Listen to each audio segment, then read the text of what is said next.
बिस्मिल्लाहिर्रहमानिर्रहीम। अस्सलाम वालेकुम। आप देख रहे हैं अलिफ न्यूज़ और मैं हूं आपके साथ माजिद अली। शामिल करते हैं पाकिस्तान और दुनिया भर से ब्रेकिंग न्यूज़ हेडलाइंस। यूक्रेन का अमेरिकी पेट्रियट मिसाइलों से 3 रूसी लड़ाका तैयारों को मार गिराने का दावा।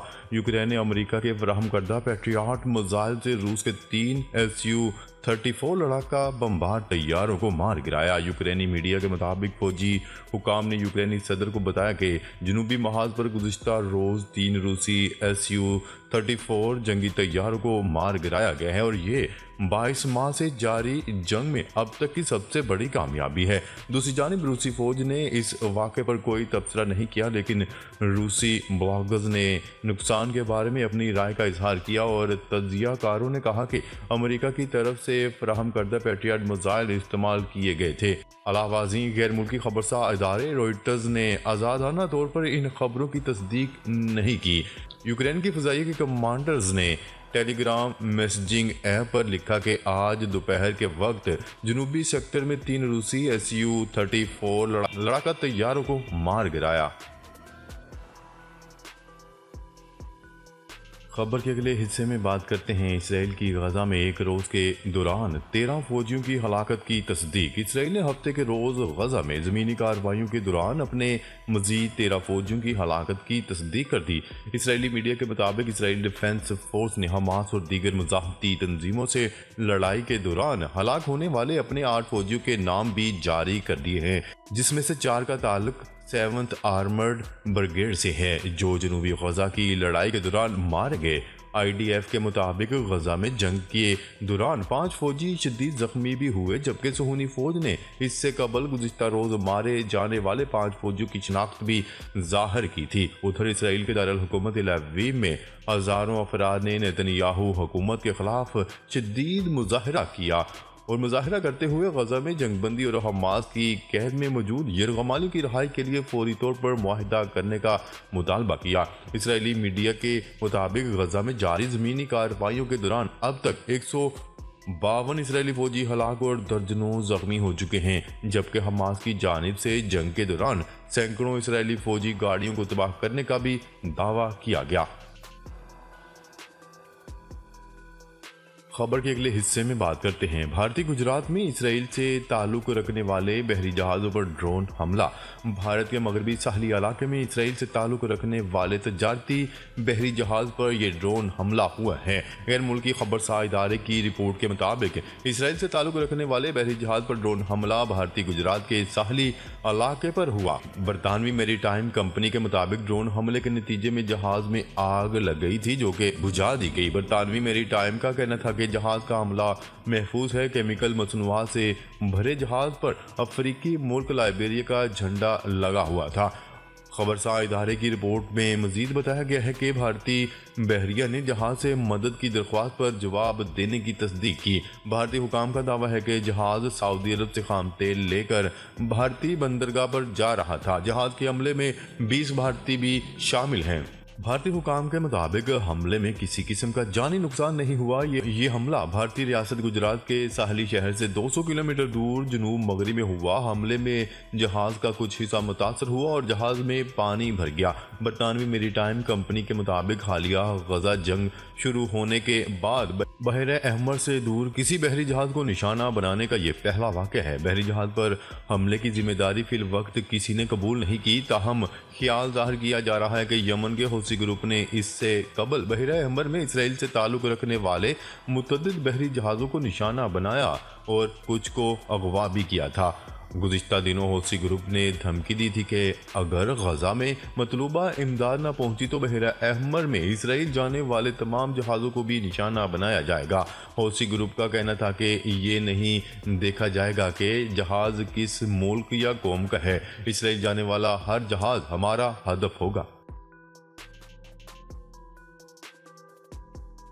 खबर के अगले हिस्से में बात करते हैं अमेरिकी सदर जो बाइडन का कहना है कि मैंने इसराइली वज़ीर-ए-आज़म से गजा में जंग बंदी के लिए कोई मुतालबा नहीं किया। अमेरिकी सदर जो बाइडन और इसराइली वज़ीर-ए-आज़म नेतन्याहू के दरमियान टेलीफोनिक राब्ता हुआ।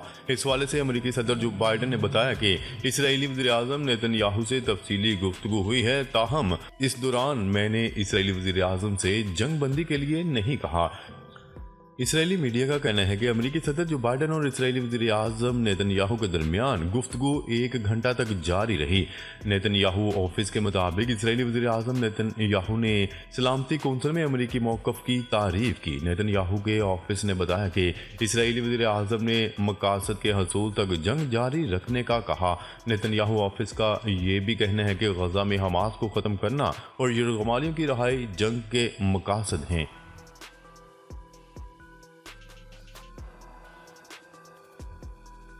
خبر کے اگلے حصے میں بات کرتے ہیں ایرانی صدر کی مصری ہم منصب سے ٹیلی فونک گفتگو، غزہ کی صورتحال پر تشویش کا اظہار۔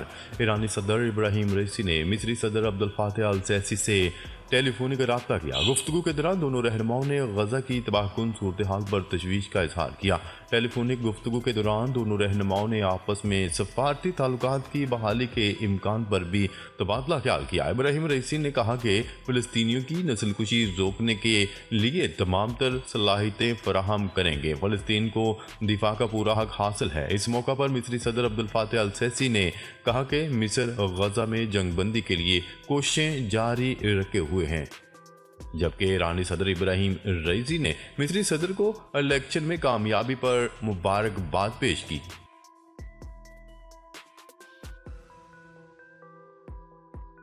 خبر کے اگلے حصے میں بات کرتے ہیں اسرائیلی فوج نے غزہ پر فضائی حملہ کر کے مزید 400 فلسطینیوں کو شہید کر دیا۔ فلسطین کی وزارت صحت کا کہنا ہے کہ گزشتہ 48 گھنٹوں میں اسرائیلی حملوں میں تقریباً 400 فلسطینی شہید اور 734 زخمی ہوئے ہیں۔ اسرائیلی فوج پناہ گزینوں کے کیمپ رفح، خان یونس اور نصیرت میں مسلسل بمباری کر رہی ہے۔ امریکی میڈیا کے مطابق اسرائیل نے غزہ کے جنوبی علاقے پر 2000 پاؤنڈ وزنی بم گرائے۔ اسرائیل نے فلسطینیوں کو غزہ کے جس علاقے سے بے دخل کیا وہاں بھی بم گرائے گئے۔ حماس کے جوابی حملوں میں اب تک 472 اسرائیلی فوجی ہلاک ہو گئے ہیں، جن میں سے 339 اسرائیلی فوجی زمینی کارروائی میں مارے گئے۔ دوسری جانب اقوام متحدہ میں بچوں کے فنڈ کے ادارے نے غزہ میں شدید غذائی قلت سے ہزاروں بچوں کی اموات کا خدشہ ظاہر کرتے ہوئے کہا ہے کہ اس حوالے سے آنے والے چند ہفتوں میں صورتحال انتہائی خطرناک ہو سکتی ہے۔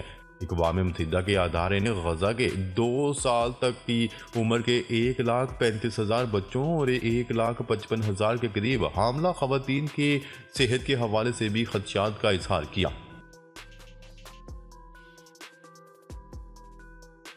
خبر کے اگلے حصے میں بات کرتے ہیں اسرائیلی بحری بیڑوں پر حملوں میں ایران ملوث نہیں، ایرانی وزیر خارجہ۔ ایرانی وزیر خارجہ حسین امیر نے کہا ہے کہ بحر احمر میں اسرائیلی بحری بیڑوں پر حوثی حملوں میں ایران ملوث نہیں ہے۔ پریس کانفرنس کرتے ہوئے ایرانی وزیر خارجہ حسین امیر نے کہا کہ اسرائیلی بحری بیڑوں پر حملوں سے متعلق امریکہ کے ایران پر الزامات بے بنیاد ہیں۔ ان کا کہنا تھا کہ حوثیوں نے اپنا موقف واضح کر دیا ہے کہ ایسا وہ فلسطینی بھائیوں کے لیے کر رہے ہیں۔ نہ ایران حوثیوں کو حملوں کا کہہ سکتا ہے اور نہ ہی حوثیوں کو حملہ کرنے سے روکے گا۔ خبر کے اگلے حصے میں بات کرتے ہیں تائیوان میں زلزلے کے شدید جھٹکے۔ تائیوان میں 6.3 شدت زلزلے کے شدید جھٹکے محسوس کیے گئے۔ غیر ملکی خبرساز ایجنسی کی رپورٹ کے مطابق تائیوان میں زلزلے کے شدید جھٹکوں کے باعث عمارتیں لرز گئیں اور لوگ خوفزدہ ہو کر گھروں سے باہر نکل آئے۔ زلزلہ پیما مرکز کے مطابق تائیوان میں آنے والے اس زلزلے کی ریکٹر اسکیل پر شدت 6.3 ریکارڈ کی گئی۔ زلزلے کی گہرائی 10 کلومیٹر تھی۔ زلزلے کا مرکز ٹائٹنگ کاؤنٹی کے قریب سمندر میں تھا، تاہم اسے سونامی کا خطرہ پیدا نہیں ہوا۔ واضح رہے کہ تائیوان 2 ٹیکٹونک پلیٹوں کے سنگم کے قریب واقع ہے، جہاں زیادہ تعداد میں زلزلے آتے رہتے ہیں۔ ناظرین، اب تک کے لیے اتنا ہی۔ مزید خبریں لے کر بہت جلد آپ کی خدمت میں حاضر ہوں گے۔ تب تک کے لیے اپنا خیال رکھیے گا۔ اللہ نگہبان۔